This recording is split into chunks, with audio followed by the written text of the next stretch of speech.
درې خبرې. یو دا چې زه همدا اوس د سعودي عربستان په وخت د شپې 10 بجې د ټیک ټاک د لارې لایف راځم. که د امازون په اړه پوښتنه لرئ، زما ملګري هم هلته دي، په شریکه به موږ تاسو پوښتنو ته جوابونه درکو. دومه پوښتنه، اکثره ملګري پوښتنه کوي چې څومره سرمایه پکار ده تر څو موږ وکولی شو امازون کاروبار شروع کړو. هغه خلکو په جواب کې دوی کولی شي حد اقل دغه قلم وګورئ، د دې قلم یا دې ته ورته قلم چې برانډ نه وي، جنریک وي، یو آیټم هم کولی شي دوی خرڅ کړي.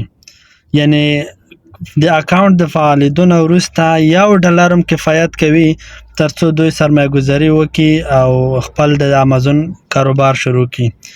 دریمه خبره دا چې زمونږ د دې اکاونټ ټارګټ تقریبا دغه د 9% ته ورسېدو او تر اوسه هم موږ 2 ورځې وخت په لاس کې لرو، انشاءالله چې زمونږ ټارګټ به 100% ته رسیږي.